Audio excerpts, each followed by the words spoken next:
Hello, नमस्ते, good morning. तो कैसे हैं आप सब? आई होप अच्छे होंगे। I am also good and fine. Price तो जल्दी से करते हैं आज का व्लॉग स्टार्ट। परसों मालिक का कुछ काम से आना हुआ दिल्ली, तो मैंने मालिक को रिक्वेस्ट की क्या आप एक दिन के लिए घर आ सकते हैं। तो मालिक अपने बिज़ी शेड्यूल से एक दिन निकाल कर हमारे लिए घर आए। और फिर क्या था, बस बच्चों की हो गई मज़े ही मज़े।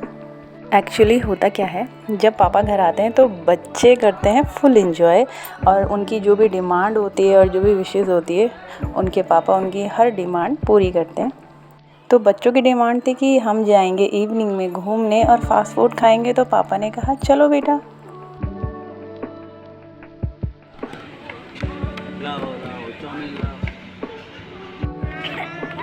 हाथ मत करो बंदे, यहाँ ऐसे ऐसे उल्टा उल्टा हाथ मारो।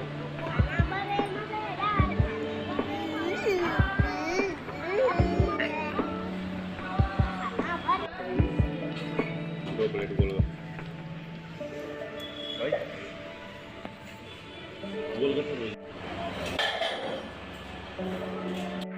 अब ये भी खाना है।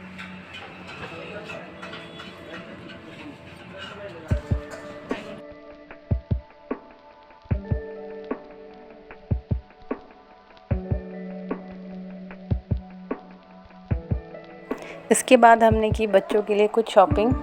तो यहाँ से लिए हमने शॉर्ट्स और टी शर्ट बच्चों के लिए। शौर्य और रुद्र यहाँ भी अपनी शैतानियों से बाज नहीं आ रहे थे। दोनों के दोनों फुल टू शैतानियाँ कर रहे थे और आपस में लड़ भी रहे थे। साथ में जो दुकानदार था वो हंस रहा था इनकी हरकतों को देखकर। अभी दोनों भाई एक दूसरे की चंपी कर रहे हैं।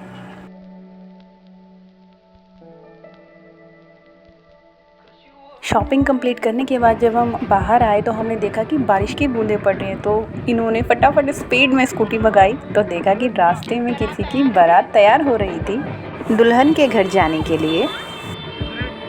इन आवर साइड कहते हैं कि जिसकी शादी में बारिश होती है उसने या तो फूका हुआ भात खाया होता है या तो कढ़ाई में खाना खाया हुआ होता है। और ये सच भी है, क्योंकि मेरी शादी में खुद बहुत ज़्यादा बारिश हुई थी और मुझे फूका हुआ भात बहुत पसंद है, और कढ़ाई में तो मैं बहुत बार खाना खा चुकी हूँ। यही सब सोचते हुए हम घर की तरफ बढ़ रहे थे। एंड बारिश में लॉन्ग ड्राइव का मज़ा ही अलग होता है जब मालिक साथ में हो। तो यहाँ पे मैं आपको बता दूँ कि मालिक को बारिश बहुत पसंद है, और बारिश में भीगना उसके तो क्या ही कहने। और उनके अपोज़िट मुझे बारिश बिल्कुल भी पसंद नहीं है, क्योंकि बहुत ही ज़्यादा पानी पानी हो जाता है, गीला कीचड़ ये सब हो जाता है। और दूसरा कि बारिश होती है तो हम घर के अंदर बंद हो जाते हैं, हम बाहर नहीं जा पाते। सबकी अलग अलग चॉइसेस होती हैं। खैर, इसके बाद हम पहुंच गए घर और बच्चों ने अपनी अपनी चीज़ें पकड़ ली। ये रहा चॉकलेट का बॉक्स जो रुद्र ने मेरे हाथ से छीना, और जितनी भी चॉकलेट बॉल्स थी वो लेके भाग गया। अब खाली डब्बा मेरे लिए छोड़ दिया, मैंने रख दिया अपने पास। मैंने कहा चलो इसमें मेरी कुछ चीज़ें आ जाएंगी।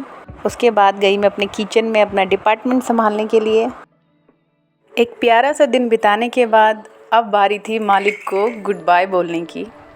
तो यहाँ मैं आपको बता दूँ कि आर्मी वाले जो हैं अपने डिसिप्लिन के लिए जाने जाते हैं, उतना ही ज़्यादा जाने जाते हैं अपने कपड़ों से। तो क्या होता है कि जो मालिक की ड्रेस होती है उसकी जो प्रेस होती है बिल्कुल क्रिज वाइज करनी चाहिए। बहुत ही मुश्किल काम होता है मालिक के कपड़ों में प्रेस करना। मालिक का क्या हिसाब है कि हर चीज़ बिल्कुल सिस्टमैटिक ढंग से होनी चाहिए और बिल्कुल परफेक्ट होनी चाहिए, जो मैं नहीं करती हूँ। फिर भी मैंने टेढ़ा मेढ़ा करके परफेक्टली कर लिया। खाना पीना खाने के बाद मालिक तैयारी करने लगे जाने की, तो तब तक रुद्र ने अपने पापा का बैग पकड़ लिया, बोला नहीं मैं भी जाऊँगा। फिर पापा ने उसको तैयार किया, चलो तू भी चलो साथ में। तो मैं और रुद्र गए मालिक को छोड़ने के लिए बाईपास तक, क्योंकि वहाँ से उन्होंने अपनी बस लेनी थी, देन आगे जाना था। तो रास्ते में जाते हुए मालिक मुझे बता रहे थे कि मैंने क्या क्या काम पेंडिंग छोड़ रखे हैं, जो काम तुमने करने हैं। तो मैं उनकी हाँ में हाँ मिला रही थी। टाइम बहुत ज़्यादा हो गया था और बस भी नहीं आ रही थी, तो मैंने कहा कि चलो हम आपको नेपाली फार्म तक छोड़ देते हैं। तो मालिक को मिल गई फाइनली उनकी बस, और वो जा रहे हैं और कर रहे हैं बाय बाय। रुद्र भी अपने पापा को बहुत मिस कर रहा था और रोते हुए अपने पापा को बाय बाय कर रहा था।